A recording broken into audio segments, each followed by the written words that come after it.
Bonjour à tous et bienvenue pour cette nouvelle webconférence. Alors, le sujet de cette webconférence sera aujourd'hui comment réaliser un emailing performant pour fidéliser les clients. J'ai le plaisir d'accueillir pour l'intervention Coralie Vuillemin, qui est coach Google Atelier Numérique. N'hésitez pas à intervenir sur le chat qui est là en bas à droite. Je sais que Coralie a l'habitude et qu'elle a tendance à répondre à vos questions en live. Donc n'hésitez pas vraiment à interagir sur le chat.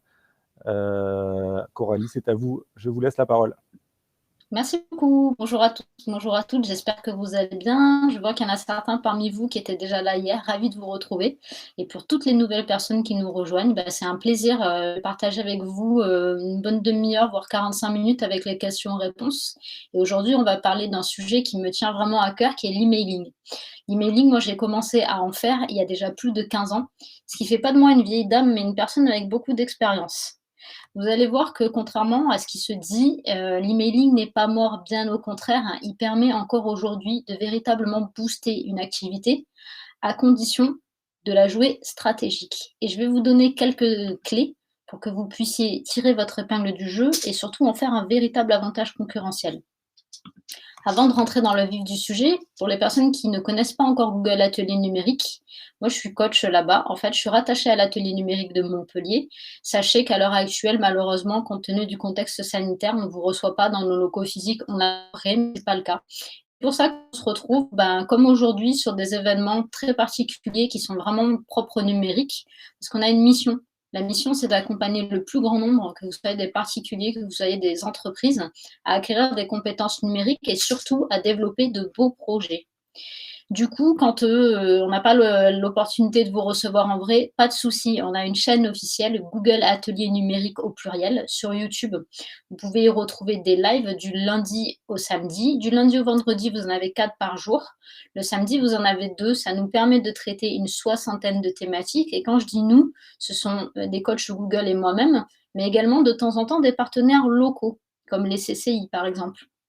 Bref, quoi qu'il en soit, on a un principe de base, c'est que tout ce qu'on vous propose, c'est entièrement gratuit et on fait en sorte de jamais vous laisser tout seul. C'est pour ça que je vais vous inviter le plus souvent possible, dès que vous allez avoir des questions, à me les poser directement sur le chat. Je dis nous parce que d'habitude j'ai un modérateur, mais aujourd'hui je vais faire les deux. Je vais essayer de vous répondre en live.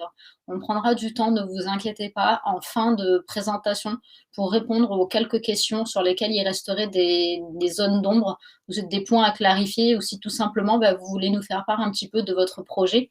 Bref, je vais faire en sorte que ce soit le plus intéressant possible et en échange, je vous demande s'il vous plaît de faire en sorte que ce soit le plus interactif possible, qu'il y ait vraiment un échange qui se mette en place. Aujourd'hui, moi, je prends un engagement. Voilà ce que vous saurez faire à l'issue de ce petit flash d'une trentaine de minutes. Vous allez comprendre ce que sont les avantages de l'emailing, mais surtout ce qu'est l'emailing. C'est très particulier, c'est un format qui est très particulier. Je vais vous expliquer comment vous pouvez créer et définir une véritable stratégie d'emailing et surtout, une chose essentielle, quand souvent il est question du digital, du numérique, ce sont deux mots qui veulent dire strictement la même chose. Il va falloir maîtriser les bonnes pratiques pour que les actions que vous allez mener, là en l'occurrence l'envoi du mailing, ce soit quelque chose d'efficace, ce soit quelque chose qui génère un retour sur investissement. On a tendance à l'oublier parce que on est vraiment à l'aube d'une nouvelle ère, si je puis me permettre. On a l'impression que tout est tout beau, tout est tout rose quand il est question de numérique et du digital. De garder à l'esprit que ça doit être stratégique et ça doit vous permettre d'atteindre un objectif principal. Généralement, quand on a un commerce, c'est de générer du chiffre d'affaires ou en tout cas de générer des touches qui vont ensuite générer du chiffre d'affaires. Je vais vous expliquer un peu plus en détail comment et pourquoi. Qu'est-ce que l'emailing? Déjà, est-ce que parmi vous, des personnes se sont déjà intéressées au sujet ou non? Je serais curieuse de savoir si aujourd'hui vous utilisez cette démarche marketing. N'hésitez pas à nous dire comment et pourquoi est-ce que vous en retirez. Quoi qu'il en soit, ça consiste à envoyer du courrier électronique à plusieurs destinataires d'une base de données de manière ciblée.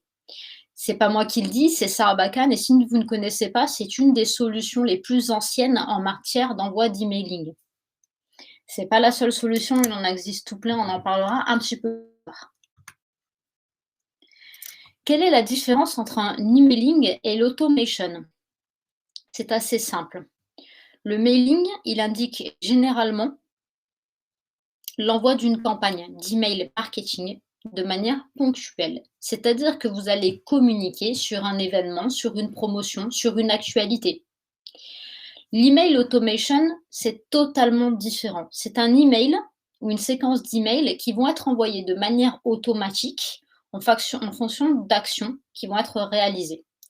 L'email automation le plus connu, et je pense qu'on est un peu tous concernés, c'est la relance quand on abandonne un panier sur un site e-commerce. Je peux vous dire, moi, c'est un petit peu ma spécialité. Je passe énormément de temps à surfer sur des sites e-commerce et j'ai un très vilain défaut, c'est que je mets au panier et ensuite je vais faire autre chose. Autant vous dire qu'en fin de journée, quand c'est une grosse journée shopping, généralement le dimanche, je me retrouve avec un tas de mails automatiques qui me disent que j'ai pas validé ma commande. De temps en temps, ça me permet d'avoir une réduction. Et les commerçants qui pensent à faire ça via leur site e-commerce sont très intelligents parce que c'est souvent ce qui aide une décision d'achat. Mais vous allez voir qu'avec un bon mailing, un bon emailing promotionnel, on peut arriver également à générer des ventes. Eh ben, on va en parler un petit peu de la mise en place, vous allez voir. Cette distinction, elle est très importante. Il faut aussi savoir distinguer l'emailing, le mailing, qui va être vraiment promotionnel, qui va être vraiment de l'ordre du marketing digital, et la newsletter. La newsletter, elle va juste informer. Elle ne va pas faire la promotion d'un produit, d'une campagne. Non, non, non. La newsletter, c'est vraiment écrit dans le titre. Si on le francise, c'est une lettre d'actualité. Ce qu'il faut savoir, c'est que les chiffres aujourd'hui parlent d'eux-mêmes. Je ne vais pas vous les relire, mais il y en a quand même un qui doit vous donner envie de vous intéresser de près à l'emailing, c'est le retour sur investissement moyen. Aujourd'hui, il est estimé à 35 € pour 1 € dépensé. Autant vous dire qu'on a tous tout intérêt à rapidement se tourner vers l'emailing et à comprendre comment ça fonctionne pour pouvoir l'utiliser à bon escient. N'écoutez pas ce qui se dit régulièrement, je le redis, non. L'emailing n'est pas mort, bien au contraire, ça reste un des meilleurs canaux d'acquisition et de rétention. Ce qui veut dire, c'est que chaque action, je suis un peu fatiguée, ça va vraiment être comme du shampoing, ça va être du 2 en 1. Non seulement vous allez faire de l'acquisition, ce qui est énorme, mais en plus, vous allez faire de la rétention. C'est-à-dire que les personnes, elles vont revenir et revenir et revenir.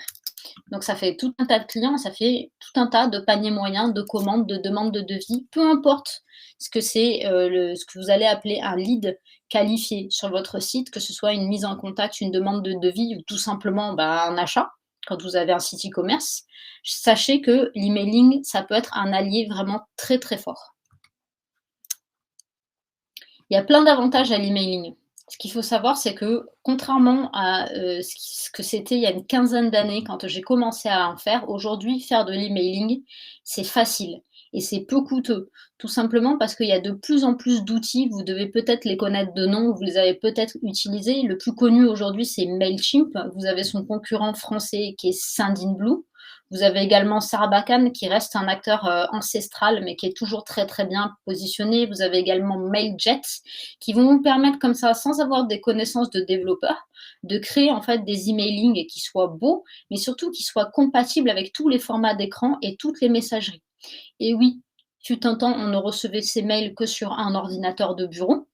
Ça complexifiait le processus parce que quand on utilise Gmail et quand on utilise Outlook, on n'a pas le même rendu en visualisation. Mais en plus, quand on utilise ces outils sur un iPhone ou sur un téléphone Android, par exemple, on n'a pas du tout le même rendu. Néanmoins, tous ces petits logiciels, toutes ces applications web, elles ont permis de démocratiser cet aspect technique et de rendre ça très accessible. Comme je vous le disais, le retour sur investissement est très intéressant. Le point sur les connaissances techniques, on l'a déjà fait. Vous allez pouvoir tout simplement automatiser vos campagnes, ce qui va être très très bien. Moi, j'ai connu une époque où il fallait rester devant le lanceur qui était Sarbacane, quasiment tout un vendredi soir, pour vérifier que tout était envoyé. Le moins petit bug dans une liste d'adresses email client, ça générait en fait un blocage et un stop immédiat de l'envoi des mails. C'est plus le cas aujourd'hui. C'est non intrusif. tout simplement parce que les destinataires y ont accès que quand ils consultent leur boîte mail. Et sachez qu'on est de plus en plus, moi j'en fais partie, j'ai une gymnastique à laquelle je me contrains tous les jours, c'est que je ne consulte mes mails que 3 fois par jour. Une fois le matin, une fois le midi et une fois le soir. Comme ça, je ne suis pas dérangée et j'ai vraiment accès aux informations que quand je le désire. Et ça m'évite d'être totalement, on va dire, ensevelie de mails et surtout d'être réceptive au moment où je les consulte. Vous allez pouvoir mettre en valeur votre image de marque, vous allez pouvoir personnaliser et améliorer votre connaissance du client. Du coup, ben, cette action-là, ça mène toujours à la même chose. Il va être plus simple de fidéliser vos clients, de créer de la préférence, de mesurer et ensuite d'optimiser tout ce que vous pouvez par rapport aux heures d'envoi, aux jours d'envoi, à la tonalité, au nombre d'images, au texte que vous mettez avec les images. Est-ce qu'il faut mettre les prix? Est-ce qu'il ne faut pas mettre les prix? Et vous allez réussir à faire quelque chose qu'on a tous intérêt à faire. Si vous avez un site e-commerce, ça va être à stimuler les ventes. Vraiment, réellement. Si vous n'avez pas de site e-commerce, vous pouvez imaginer stimuler tout simplement bah, les prises de contact ou le rendez-vous ou le passage en magasin. Hier, on a parlé un petit peu de click and collect. Vous pouvez allier en fait l'emailing et le click and collect pour avoir une stratégie digitale globale très très forte qui va donner de très très bons résultats. L'emailing simple. Vous vous en doutez, il existe tout un tas de formats d'emailing. Je vous disais, la newsletter, elle a un objectif très particulier. Elle va informer, elle va maintenir une relation et créer du trafic. Vous allez pouvoir l'envoyer aussi bien à des prospects qui sont quand même un petit peu intéressés par ce que vous avez à proposer, à des clients, à des abonnés, à des ambassadeurs. C'est à vous de définir la fréquence d'envoi. Faites très attention. Il vaut vraiment mieux éviter d'envoyer un mail tous les jours. Vous allez avoir un taux de désabonnement qui va être énorme et vous allez générer du mécontentement. Il faut quand même prendre ça avec des pincettes. Même si vous avez des personnes qui adorent ce que vous proposez en bien ou en service, elles n'ont pas envie de recevoir un mail tous les jours. Les avantages, il y en a 3 qui sont vraiment conséquents. Ça va être un outil d'information et de fidélisation puissant. Ça va être un véritable levier de vente. Sachez qu'aujourd'hui, quand on achète un produit, c'est aussi parce qu'on se reconnaît dans les valeurs d'une entreprise. C'est aussi parce qu'on adhère à la tonalité. C'est aussi parce qu'on a été séduit par les engagements. Voilà. Et du coup, ça va générer indirectement un super retour sur investissement. Pas immédiat, souvent en 2 ou 3 temps, mais en tout cas, vous allez commencer comme ça à créer une communauté forte. Vous allez également envoyer des emails d'invitation. Ça, c'est très intéressant quand vous voulez faire connaître un nouveau service, un nouveau produit, un nouveau lancement, ou alors animer un événement. Ça va vraiment dépendre du type d'événement. Mais moi, ce que je vous conseille, c'est maximum 30 jours avant l'événement, il va falloir envoyer tout ça pour commencer à faire du teasing, à susciter de l'intérêt. C'est un super moyen qui a un très faible coût de promouvoir un événement auprès de votre base de données de prospects, auprès de votre base de données de clients existants. Ça va vous permettre de créer de l'émulsion, de créer de l'attente. Et c'est surtout, ça va vous permettre d'avoir de la présence le jour J. Et pourquoi pas de réussir à attirer dans vos filets des personnes qui ont déjà des réseaux sociaux avec des communautés fortes qui vont pouvoir relayer l'événement. Et du coup, vous allez pouvoir bénéficier de leur notoriété. Non, la news et l'emailing n'ont absolument pas la même fonction. Pour la fréquence d'envoi, systématiquement, vous voyez, je vous indique la fréquence d'envoi sur la slide. Donc, tout à l'heure, on était sur une fréquence d'envoi pour la newsletter hebdomadaire ou mensuelle. Moi, je vous inviterai plutôt à rester sur du mensuel. Pour la fréquence d'envoi pour l'email d'invitation, ça va être 1 à 2 mois avant l'événement. Maximum, c'est 1 mois avant. Sinon, ça risque d'être un peu juste en fonction de là où vous vous trouvez pour que les personnes elles puissent se rendre disponibles. Vous avez également le mail de prospection. Ça va vous permettre d'acquérir de nouveaux clients.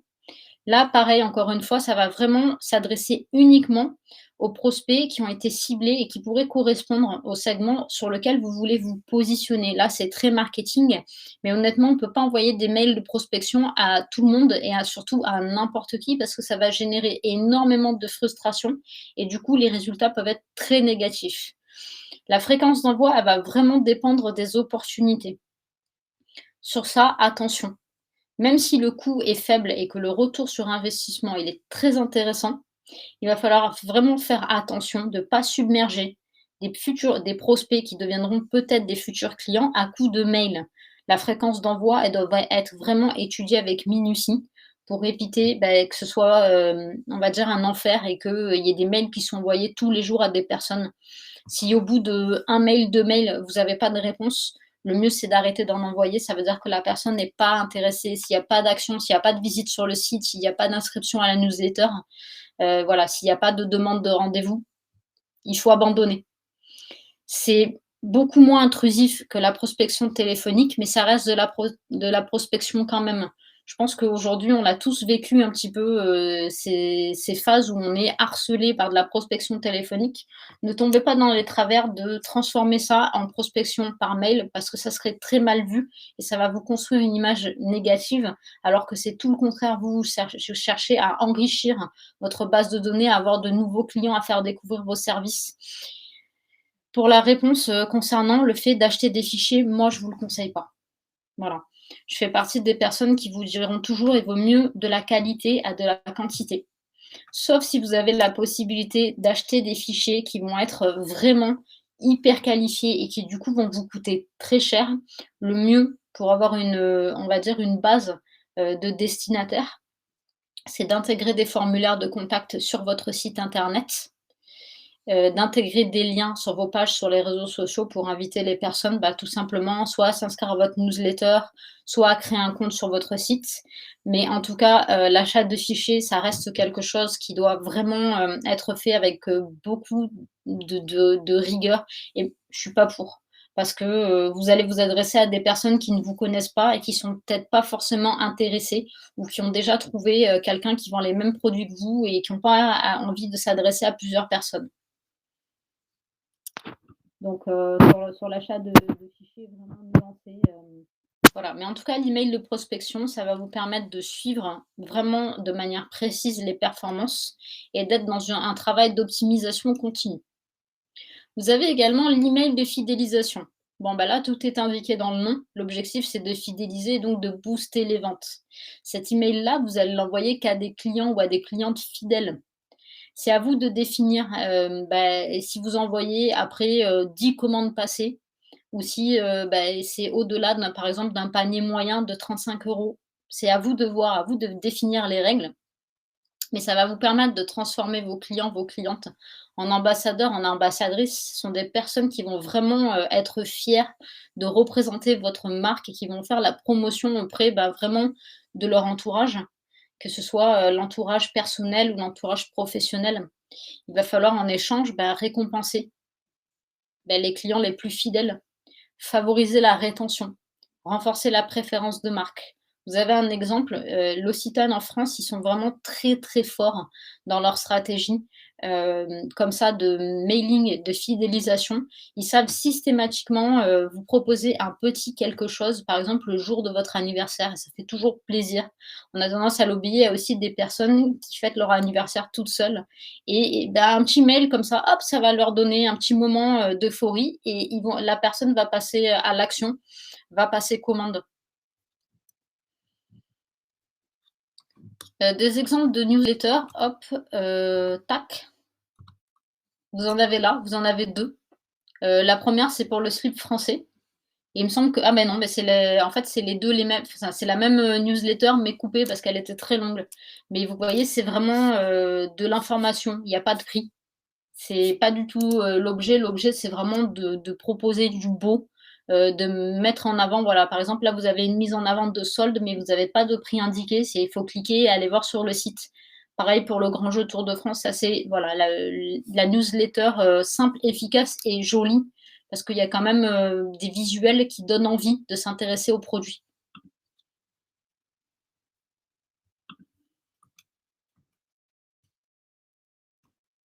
Alors hop, je reviens sur le chat. Ouais et Yves Rocher fait également, ce genre de geste. Il y a tout un tas aujourd'hui d'enseignes Vous avez, les cinémas Pathé Gaumont, il me semble qu'ils vous offrent une place, de ciné pour le jour de votre anniversaire.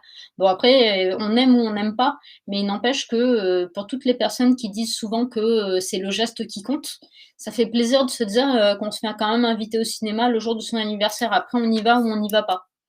Et je suis assez d'accord avec vous, Anan, il faut trouver sa propre cible, voilà, sa propre clientèle et éviter, d'utiliser des fichiers, c'est pas une bonne chose de mon point de vue. Puis aujourd'hui, c'est assez facile de récolter, des adresses email.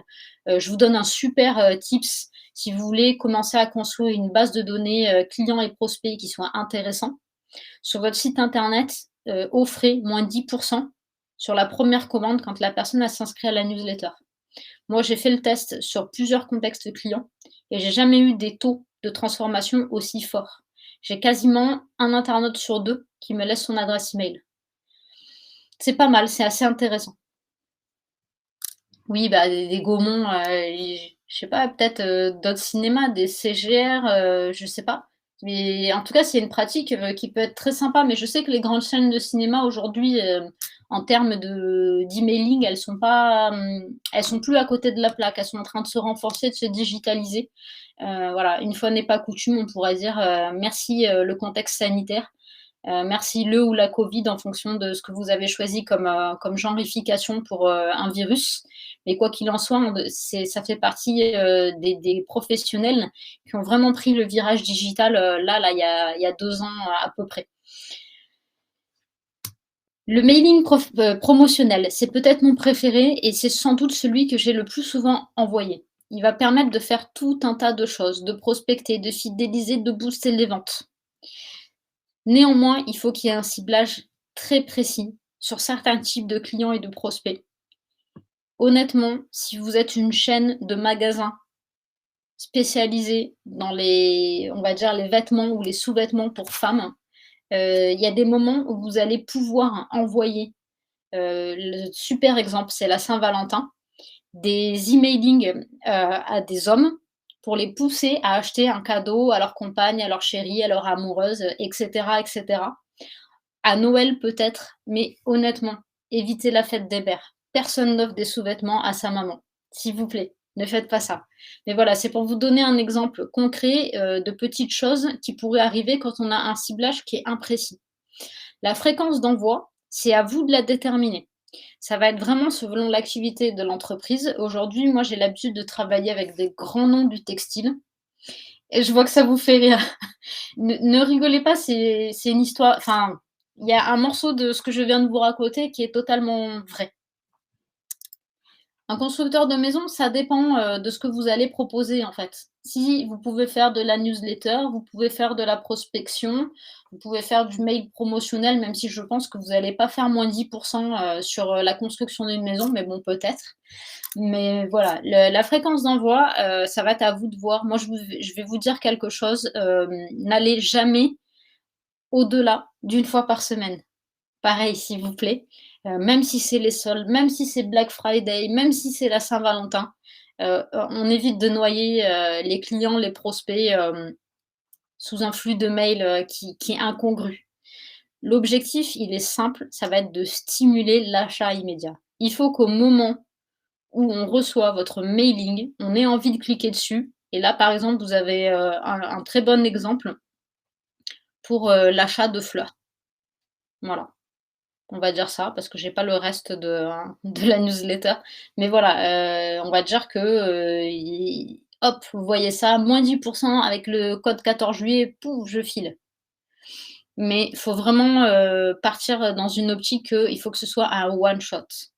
Ça va vous permettre de personnaliser à fond le message, d'augmenter le trafic vers votre site internet et du coup, pourquoi pas d'imaginer, vraiment créer de la vente, très, très forte.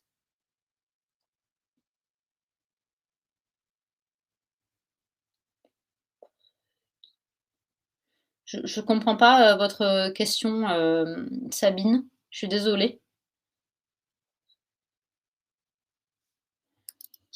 Si vous pouviez m'apporter un complément, promis, je vous réponds, dans la foulée. Voilà, je vous ai donné, les exemples, en tout cas pour moi, vraiment des grandes familles de ce qu'on peut appeler de l'emailing. Ah pardon, j'avais pas compris. Mais voilà, aujourd'hui, c'est vraiment sur ces tendances-là. Donc vous avez le mailing professionnel, le mailing de fidélisation, le mailing de prospection, le mailing d'invitation, la newsletter. Vous avez 5 catégories. En principe, avec cette petite boîte à outils-là, vous allez pouvoir répondre à quasiment tous vos besoins. Je vais quand même vous parler de l'automation. C'est quand même intéressant. Aujourd'hui, on va parler énormément de mails transactionnels. Les mails transactionnels, on s'en rend pas compte, mais en fait, on est tous sujets à en recevoir. Vous avez un bon exemple là, c'est quand vous commandez sur une application de livraison ou de retrait de repas. Vous avez toute une suite de mails qui va s'enchaîner. C'est pas une personne derrière qui appuie sur un petit bouton. C'est fini cette époque-là. On est vraiment dans quelque chose d'automatisé, qui est codé à partir des applications, en fait, soit de l'application smartphone, soit de l'application que vous allez utiliser depuis votre ordinateur, du site e-commerce. Mais voilà, l'email transactionnel, il y a vraiment tout un tunnel au même titre que le tunnel de commande qui est imaginé. Et les fréquences d'envoi vont vraiment dépendre d'actions, l'ouverture du compte, la commande, l'expédition, la livraison. Ça génère un taux d'ouverture et de délivrabilité qui est très important. Tout simplement parce que c'est au moment où vous attendez votre commande, par exemple chez Starbucks, que vous allez être à même de consulter vos mails et de vérifier que tout va bien, que le livreur est en route, de récupérer votre facture, de laisser un avis. Ça va vraiment faciliter en fait l'expérience vécue par vos clients. Ça va permettre de favoriser l'upsell et le cross-sell. Donc tout ce qui est, on va dire, commande additionnelle, commande liée. Bref, c'est le bon moment. La fréquence d'envoi, comme je vous disais, elle va dépendre d'une action. Mais en tout cas, tout est joué d'avance. Il n'y a rien à paramétrer. Vous avez également, dans ce cadre-là de l'automation, tout ce qui est mail de relance. Ça va permettre de relancer souvent les utilisateurs inactifs et d'éviter les désabonnements des clients qui commandent plus depuis X temps ou qui se connectent plus depuis X temps. Ça va être à vous de définir cette temporalité, ce cycle de vie et d'automatiser les messages que vous allez envoyer. Pareil, ça va améliorer la rétention de vos clients, ça va favoriser le réachat et ça va surtout augmenter vos conversions. Parce que du coup, on se sent toujours un petit peu obligé, quand on a un petit mail comme ça, d'y répondre. De se dire: «Ah, Amazon quand même s'inquiète, de ce qui se passe. Effectivement, je donne plus signe de vie. Ah, j'avais vu, ce livre, ce CD, je ne l'ai pas acheté, ce DVD Blu-ray, bref, qu'est-ce qui se passe?» Et du coup, comme ça, là, on est un petit peu pris par les sentiments, on se dit: «Allez, je me lance, je le valide ce panier». Vous avez tout un tas d'exemples, de scénarios automatisés. Je vous laisse prendre connaissance de celui qui s'inscrit à l'écran. Il commence, sur, l'événement, par exemple l'abandon de panier. Et il va jusqu'à l'envoi du mail de relance numéro 2. Vous allez voir qu'entre ces 2 étapes, il se passe tout un tas de petites choses qui changent en fonction de l'action qui va être réalisée par le destinataire du mail. Là, qu'est-ce qui va se passer après un abandon de panier? Jusqu'à quoi on veut arriver? Tout simplement, c'est la finalisation d'un processus de paiement. On va attendre une première fois 5 heures, on va voir ce qui se passe. S'il se passe rien, on va envoyer un petit mail de relance. S'il se passe toujours rien, on va attendre 2 jours, on va renvoyer un petit mail de relance. De mon point de vue, il ne faut jamais aller au-delà de 2 relances. Sinon, vous allez vraiment rentrer dans des scénarios qui sont très, très, très, très, très compliqués. Un autre exemple de scénario, la bienvenue. Voilà, vous voulez embarquer des personnes qui se sont inscrites à une newsletter. Moi, je vous conseille d'automatiser et réellement, ce que vous allez mettre en place, ça va vous faire gagner du temps. Ça va vous faire gagner également un taux d'ouverture parce que ça va être dans l'instantanéité. Et du coup, ça va donner l'impression aux personnes qui s'inscrivent à votre newsletter qu'elles sont accueillies, comme on pourrait l'imaginer quand on arrive à Hawaï par des Hawaïennes et des colliers de fleurs. Là, elles vont vraiment avoir l'impression d'être accueillies dans un nouvel univers et ça va leur donner envie de tout simplement s'engager et de procéder à un achat ou à une demande en ligne, peu importe, que ce soit un devis ou une demande de mise en relation. C'est important d'imaginer tous ces scénarios-là parce qu'on va vraiment parler de stratégie d'emailing. Ça va être très différent en fonction que vous vous adressiez à des professionnels et à des particuliers. Donc B2B pour les professionnels, B2C pour les particuliers. Vous n'allez pas avoir le même objectif. Pour du professionnel, on va construire une relation plutôt que de vendre rapidement un produit. Chez le particulier, on va vraiment être dans le déclenchement de l'achat émotionnel, dans la spontanéité, la fidélisation. Généralement, un achat B2B, c'est un cycle d'achat qui est long, qui est complexe, où il y a de la paperasse. Il va falloir vraiment séduire en informant, en ayant une pédagogie à forte valeur ajoutée. Il faut rester très formel. Dans de l'emailing B2C, donc vraiment pour du particulier, le cycle d'achat est court, il va falloir inspirer, il va falloir créer une véritable histoire avec un ton de message qui va varier énormément. L'aspect graphique, il va être très important parce que du coup, la séduction, elle passe aussi par l'image. Ne l'oubliez pas, il y a quand même des objectifs quand on envoie des emailing, que ce soit la conversion, la fidélisation, le fait de récolter des retours clients, des informations sur les clients, mais également d'informer, de communiquer et d'inspirer. Il n'y a rien de mieux aujourd'hui que de devenir une source d'inspiration. Vous êtes sûr que vous allez avoir une communauté qui va vraiment être à l'écoute de ce que vous avez à proposer. C'est important également de bien définir sa cible. Un prospect, c'est une personne qui s'intéresse de près à ce que vous proposez, mais qui a toujours pas fait une action de commande, de rentrer en relation directe. Les nouveaux clients, c'est après une commande ou un envoi d'informations ou de devis. Les clients fidèles, les ambassadeurs, c'est à vous de définir à partir de quand un client il est fidèle, à partir de quand un client fidèle, ça devient un ambassadeur. Les partenaires, les collaborateurs, les salariés, ça peut être des destinataires de mails, mais vous n'allez pas du tout vous adresser de la même manière et pour les mêmes choses. Les partenaires, on va vraiment rentrer dans des cycles qui sont business to business, qui sont vraiment très professionnels. L'effort sur le design, il va être tout petit. Les collaborateurs et les salariés, je ne suis pas sûre qu'ils vont s'intéresser aux mêmes choses que des prospects ou des clients. Bien que potentiellement, si vous faites bien le job, vos salariés, vos collaborateurs, ils sont généralement des clients. En tout cas, on le souhaite. On souhaite qu'ils adhèrent tout simplement aux valeurs qui sont véhiculées par la marque pour laquelle ils travaillent. Pour bien choisir son outil, c'est très simple. Encore une fois, je vous le redis, ça tient en 5 étapes. Délimitez votre besoin. Si besoin, demandez une démo à l'entreprise qui le commercialise, l'outil que vous voulez utiliser. Consultez les tutos, les avis, vérifiez les conditions du SAV et essayez une version gratuite. Je vais vous donner un exemple dans les faits. Quelle est la différence entre Mailchimp et Sendinblue? Aucune. Les deux outils, ils vont proposer exactement le même type de service. Du côté de Mailchimp, vous allez avoir un support qui est uniquement anglophone. Du côté de Sendinblue, vous allez avoir un support qui est totalement francophone. Généralement, j'ai tendance à dire que dès qu'on rentre dans des outils digitaux, il vaut mieux avoir affaire à une personne qui parle notre langue maternelle, sauf si on maîtrise très très bien l'anglais. Et à ce moment-là, je vous dis bravo parce que vous faites partie des 10% de Français qui ont réussi à passer ce cap de l'utilisation de l'anglais. Mais si vous faites partie des 90% et que vous avez vraiment des réticences à utiliser l'anglais de manière, on va dire, intuitive, restez sur un support en français. Ça peut être un très bon critère. Pensez également à la place que l'emailing va prendre dans votre stratégie globale puis digitale, à la facilité d'utilisation, aux fonctionnalités techniques qui vont vous être proposées, au volume mensuel, tout simplement de contacts et de mails. Vous allez voir que souvent le prix en dépend. Au programme de fidélité, si vous comptez en lancer un ou si vous imaginez en lancer un à long terme ou à moyen terme, c'est important de savoir si l'outil sur lequel vous allez vous positionner, il le permet. C'est des perspectives à tirer par rapport à l'avenir. Sachez qu'aujourd'hui, vous voyez sur cette diapo, il y a tout un tas d'outils qui vont vous permettre d'envoyer de l'emailing, que ce soit de la newsletter, que ce soit du mail de prospection, du mail promotionnel, des invitations.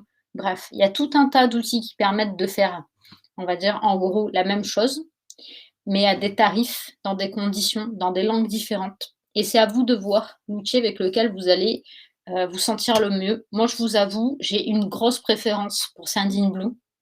Quand vraiment c'est des gros volumes, Sarbacane, ça reste mon meilleur allié. J'ai totalement abandonné Mailchimp parce que j'ai eu un souci de blocage et que ça a été un petit peu compliqué de gérer en fait les échanges avec un support anglophone. Mais voilà, c'est à vous de voir, c'est à vous de vous faire votre opinion. La meilleure décision que vous pourrez prendre par rapport à tout ça, c'est celle où vous allez vous sentir le plus à l'aise, où vous allez pouvoir travailler le plus confortablement. Alors, pour répondre à votre question, Anne, ça n'a rien à voir avec le site, sur lequel vous allez envoyer votre emailing. Ça va avoir plutôt à voir avec l'adresse email à partir de laquelle vous allez envoyer votre emailing et pour ça, je vous invite soit à vous rapprocher de votre hébergeur, soit de vous rapprocher, si vous êtes dans une entreprise un peu plus conséquente, de la direction informatique qui saura vous donner des astuces pour éviter justement de tomber dans les spams. Une fois qu'on a fait tout ça, il va quand même falloir mesurer l'efficacité du marketing par email. Pour ça, on va parler, de KPI, c'est des indicateurs clés de performance, ils sont là. C'est vraiment ceux de base. Si vous avez de quoi noter, c'est le moment de prendre des petites notes, sinon il me semble qu'il y a un replay qui sera accessible. Le taux d'ouverture, le taux de clic, le taux de conversion, le taux de désinscription, le taux de signalement de spam et le taux de rebond. Vous allez voir que si vous arrivez à mesurer tous ces indicateurs-là, à bien les analyser, vous allez pouvoir petit à petit optimiser réellement votre stratégie d'emailing. Les améliorations possibles, pour améliorer le taux de délivrabilité, on nettoie sa base de données. Le taux d'ouverture, on optimise l'objet, on teste d'autres horaires, d'autres jours d'envoi. Pour le taux de clic, là, ça va vraiment être du contenu, de la personnalisation. Pour le taux de désabonnement, c'est simple, il suffit de réduire généralement sa fréquence d'envoi. Le taux de conversion, il va falloir optimiser la page de destination, la page d'atterrissage, en tout cas la page sur laquelle vous allez renvoyer les destinataires de vos mailings. Voilà, je pense que je vous ai tout dit. Une nouvelle fois, il nous reste une dizaine de minutes et la parole est entièrement à vous. Je vais essayer de vous répondre au fur et à mesure si vous avez encore des questions. C'est le moment.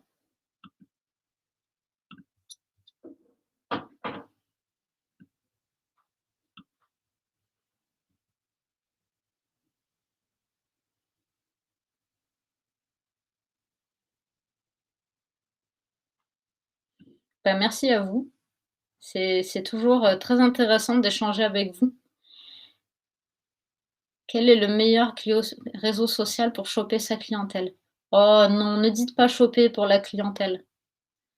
Le meilleur réseau social, honnêtement, tout dépend du type de produit, de service que vous allez proposer et du coup, de la clientèle à laquelle vous allez vous adresser. N'essayez pas d'accrocher, des clients pros, via du Facebook, c'est pas un outil fait pour. Il vaudra mieux aller vers du LinkedIn, vers des outils de mise en relation entre professionnels. Les stats, elles sont généralement fournies directement sur l'outil avec lequel vous avez envoyé vos mails. Donc, vous avez un accès Analytics, sur, Sarbacane, sur Sendinblue, sur Mailchimp, sur Mailjet. Vous avez toujours cet aspect-là. Vous avez également la possibilité d'utiliser des outils de tracking qui vont vous permettre de générer, en fait, des petits morceaux de code qui vont, pouvoir être suivis, par exemple, dans du, Google Analytics ou dans du Canton Square. Voilà, ça va vous permettre de savoir exactement ce qui se passe, qui a cliqué où et quand. Voilà. Alors, pour les mettre en place sur votre site, Frédéric, vous n'aurez pas d'autre solution, tout simplement que de créer un compte sur une application qui va vous permettre de faire de l'envoi de mailing. Darbus aussi, oui, tout à fait. Merci à vous, Jean-François. Une bonne communication par rapport au mailing? Ouais, moi, j'avoue, Sendinblue, voilà, pour des personnes qui n'ont pas, de beaucoup de temps à y investir et qui veulent un produit, qui soit fonctionnel et simple à prendre en main. Mailjet est pas mal aussi, je vous invite à aller voir et à vous faire une idée. Il faut vous rapprocher de votre hébergeur, Anne, et il y a des petites actions à effectuer, pour, comment ça s'appelle? Redonner en fait, de l'importance à l'adresse email avec laquelle vous envoyez, vos mailings. Je vous donne un conseil, évitez les adresses info, évitez les adresses contacts parce que du coup, c'est grillé, vous allez tomber dans les spams, 1 fois sur 2. Le coût par rapport à Sendinblue, ça va dépendre de votre volume, de votre base de données destinataire et du volume d'envoi. Moi, ce que je vous invite à faire, c'est un petit benchmark pour regarder toutes les solutions qui existent. Je vais vous remettre la diapo, comme ça, vous pouvez prendre le temps pendant les questions-réponses de noter les noms des différents outils et d'aller faire un tour sur leur site et de voir, vous, de votre côté, d'estimer le volume et le volume de votre base de données, tout simplement mail, destinataire, pour savoir sur quoi vous allez devoir vous positionner. Pour répondre à votre question, Nurfeta, oui, aujourd'hui, si vous regardez, c'est très bien documenté. Vous avez tout un tas de guides et de tutos en ligne pour écrire des messages promotionnels qui s'intégreront parfaitement sur des newsletters et qui vont être très performants. Des newsletters, des mails de prospection, des mails promotionnels. Un autre truc que vous pouvez faire à moindre coût, c'est tout simplement d'aller voir les grandes tendances sur les gros sites e-commerce. Aujourd'hui, vous avez La Redoute qui envoie énormément de mails. Vous avez Cdiscount. Vous pouvez un peu regarder ce qui se fait comme ça sur des sources d'inspiration sur des gros volumes. Mais pourquoi pas aller voir ce que font vos concurrents, tout simplement. Des spécificités à connaître pour les prestataires de services, c'est-à-dire, Laurence? Content Square, c'est un outil qui va permettre de faire du suivi analytique. En fait, c'est un des concurrents, alors à plus forte échelle parce qu'il y a des fonctionnalités avancées, de Google Analytics, tout simplement. Je ne sais pas si vous connaissez également Hotjar. Hotjar, ça va vous permettre de faire des maps, de voir les zones chaudes, par exemple, sur votre page d'accueil, de voir où les internautes cliquent le plus souvent.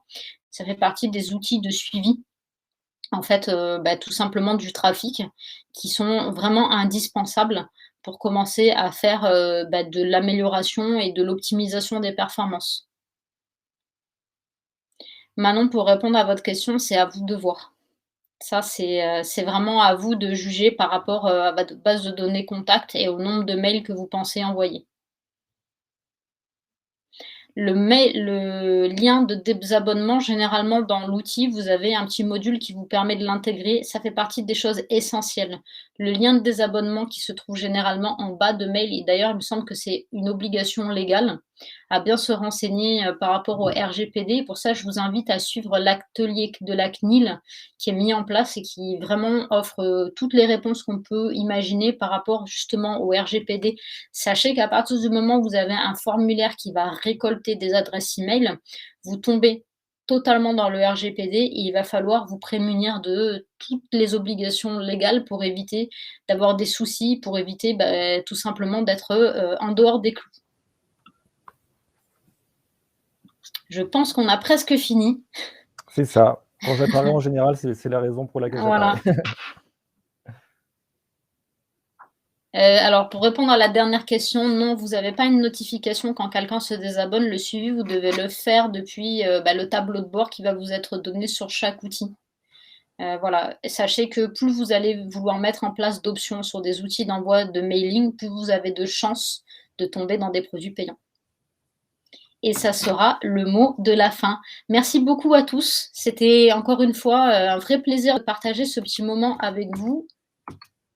Hop. Voilà, je vous mets la petite diapo pour vous dire merci. Un grand merci à vous.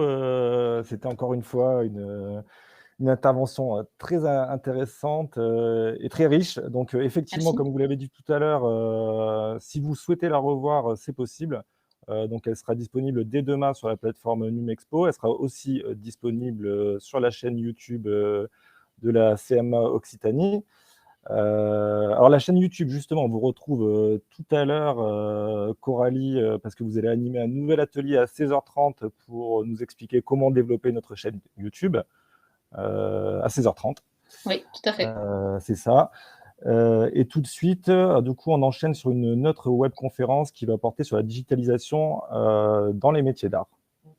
Voilà, merci à tout à l'heure, Coralie, et merci à vous tous d'avoir suivi l'atelier. À bientôt.